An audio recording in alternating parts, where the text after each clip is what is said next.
Selon vous, quel type de stratégie peut permettre ce genre d'opportunité ici avec un petit stop et un grand TP? C'est ce que je vais vous montrer dans cette vidéo. Je vais vous parler de la stratégie ICT Silver Bullet. Est-ce que ça peut fonctionner sur le XO USD, le Gold? Trader le Gold avec des concepts ICT pour débutants. Exemple en image. Déjà, pour ceux qui ne connaissent pas ce concept et cette stratégie, on prend une bougie de référence. Donc par exemple ici, on va regarder ce qui se passe sur des graphiques supérieurs. On peut prendre une bougie horaire, on peut prendre une bougie 15 minutes. Je vais vous montrer, il y a plusieurs façons de faire.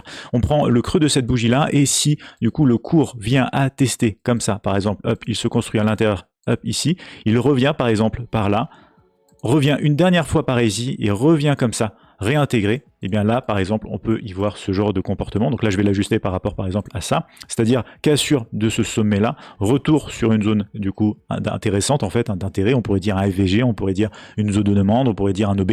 Et ensuite, réaction à l'intérieur pour aller chercher un mouvement plus fort, plus important. Alors là, j'ai regardé un graphique 15 minutes et pour le coup, j'ai pris le creux de référence juste placé ici. Donc ça va être un exemple aussi à l'achat. J'ai mon creux de référence ici, c'est pas juste une seule bougie, mais c'est un creux utilisé par là dans un graphique ici où on a des sommets et des creux M15. Je descends directement à l'open en fait sur le graphique 1 minute et vous voyez que justement on descend comme ça à l'intérieur, on passe le niveau et on revient comme ça. Et là ça commence à se retourner mais on casse pas ce sommet de référence. Donc je vais attendre quoi? Je vais attendre personnellement qu'on vienne casser justement ce sommet ici de référence, le sommet précédent.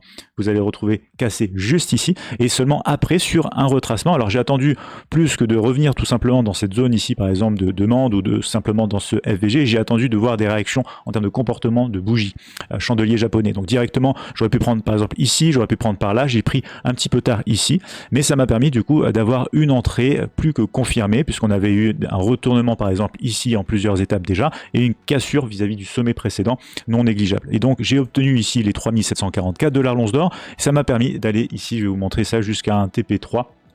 Donc entrée juste ici, TP1 rapide, TP2 ici et le stop suivant en fait slash TP3 qui m'emmène là. Mais au plus haut de ce scénario là, ce que j'ai pu attraper c'est du 3 $ l'once d'or. Et si on regarde ce qui se serait passé sur toute cette séance là, mon point d'entrée ici serait venu chercher le test des sommets précédents, carrément ici, vous le voyez. Donc c'est l'occasion, comme on l'a vu dans l'exemple précédent théorique, d'avoir une entrée avec un petit stop loss potentiel pour un reward intéressant. Pour en apprendre plus sur comment trader le XO USD, vous avez un lien directement juste ici.